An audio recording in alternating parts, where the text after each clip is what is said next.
नाही, मुळामध्ये महाराष्ट्रामध्ये ओबीसीचं जे काही संघटन आहे, गेल्या आरक्षणाची सुरुवात या राज्यामध्ये होण्याच्या अगोदरपासून आम्ही महाराष्ट्रामध्ये ओबीसीच्या मंडल आयोगाचं असणारं जनजागरण या राज्यामध्ये आम्ही केलं आहे।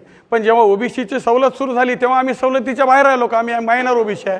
आणि त्याच्यामध्ये आता भुजबळ साहेब महाराष्ट्रामध्ये जे काही काम करत आहेत मग कोणी करत नाही म्हणून त्यांनी उठलेत तर ठीक आहे, पण तमाम महाराष्ट्रातल्या भटक्या विमुक्त उद्ध्वस्त बाराबुलतेदाराचा नेता छगन भुजबळ आहेत ही काही मी मान्य करत नाही। कारण महाराष्ट्रामध्ये ज्यावेळी त्यांना संधी मिळाली मी 70-80 कार्यकर्ते घेऊन त्यांच्याकडे गेलो, म्हणलं न्हावी धोबी कुंभार सोनार लोहार सुतार शिंपी कासार गुरव ही सगळी उद्ध्वस्त माणसं आहेत आणि या एकट्यासाठी नका देऊ, या सगळ्या बाराबुलतेदारासाठी तुम्ही गाडगे महाराज आर्थिक विकास महामंडळ आर पाटलांनी घोषणा केलं, तुम्ही त्याला अंमल करा। त्या ठिकाणी भुजबळ साहेबांनी खचून विरोध केला। ते म्हणाले मी हयात असेपर्यंत माझ्या मी ओबीसी फूट पडू देणार नाही, दुसरं होऊ देणार नाही वगैरे।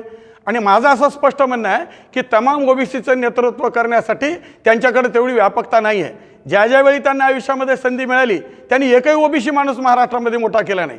त्यांना सत्तेची संधी जेव्हा शरद पवार साहेबांनी दिली त्यावेळी ते स्वतः मंत्री झाले, त्यांना पुन्हा संधी दिली, त्यांनी स्वतःच्या मुलाला जे ते आमदारकी दिली, त्यांनी अजून सत्तेची संधी दिली, त्यांनी आपल्या पुतण्याला खासदार केलं, त्यांनी अजून सत्तेची संधी दिली, त्यांच्या भावाला बापू भुजबळला त्यांनी ओबीसी महामंडळाचा चेअरमन केलं, परंतु ओबीसीतला एकही माणूस महाराष्ट्रामध्ये त्यांनी आतापर्यंत मोठा केला नाही। त्यामुळे तमाम ओबीसीचं नेतृत्व भुजबळ साहेब आहेत हे काही मी मान्य करत नाही आणि आमचा बाराबुलतेदार समाजही मान्य करत नाही। देश विदेशातील प्रत्येक घडामोडींचे लाईव्ह अपडेट मिळवण्यासाठी आता साम टीव्हीच्या सर्व सोशल मीडिया प्लॅटफॉर्मला लाईक, फॉलो आणि सबस्क्राईब करा। तसंच सर्व नोटिफिकेशनसाठी बेल आयकॉन प्रेस करायला विसरू नका।